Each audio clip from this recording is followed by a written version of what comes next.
Hey guys, it's Paradise, and do you like hunting games? Well, a hunting game that many see as underrated is making a return as Wild Hearts is coming back and being re-released as Wild Hearts S. When it first launched, we really did enjoy the game, even though it had its issues, with the biggest one at launch being performance and balance. We thought the game had a lot of potential though, so with a new version on the horizon, we wanted to see what's new with it, and if we needed to double dip as the devs are releasing some gameplay and details of what is included in this new version of the game.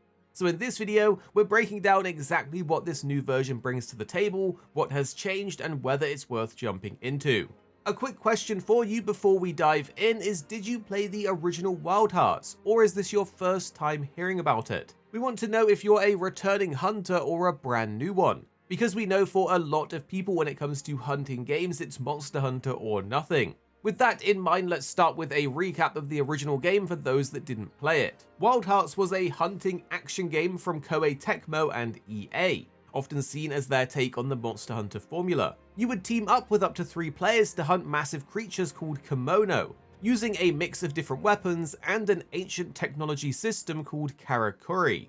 These karakuri were like deployable gadgets, from springboards to giant walls. They let you build creatively during combat. When the gaming community first saw this building mechanic, a lot of people memed on it for being Monster Hunter Fortnite, but it gave Wild Hearts its own unique flavor, mixing fast-paced combat with on-the-fly building and various tactical setups. It actually ended up being one of the best parts of the game, as you could use the builds to perform new moves to your weapons, and some of them were actually insane. We really enjoyed the game as a whole and thought with some love or a sequel it had potential to be something special, but it ended up receiving a lack of post-launch support and didn't get a massive marketing push, so it ended up not being as big as it could have been.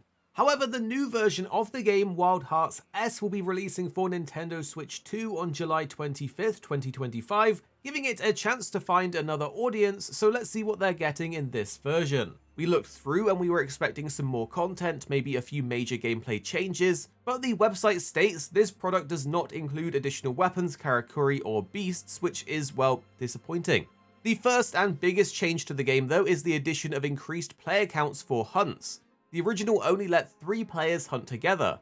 Well, Wild Hearts S will bump this up to 4, which is a big win, especially if you want a full party like you get in other hunting games. It would have been interesting to know how much 3 versus 4 players would be impactful to players' enjoyment, but it seems like it was enough for them to include it in this version. Interestingly, even though they had upped the player count unlike the original, this Switch version doesn't support cross-platform multiplayer.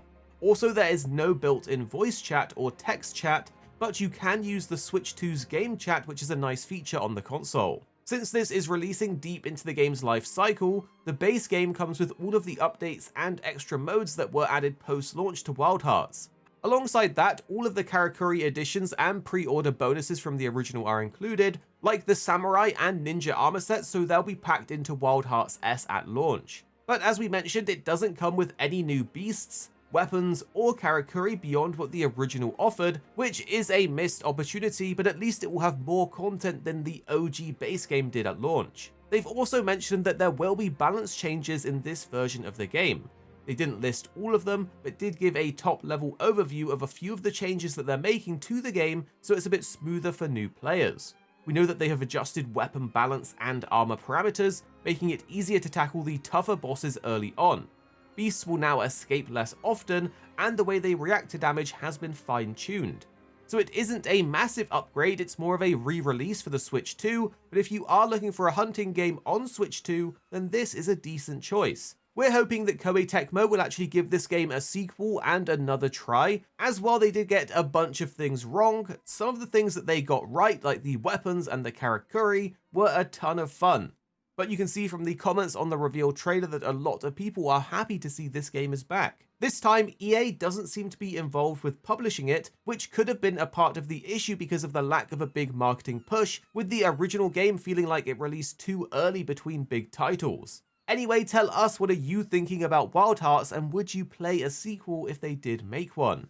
Here at Arekkz Gaming, we're 2 friends who love to play games. You have me, Paradise, as well as 26. Our goal is to keep the videos as concise as possible by cutting out any of the fluff and focusing on what really matters with high quality videos. So make sure you're subscribed down below for more videos on your favorite games coming very, very soon.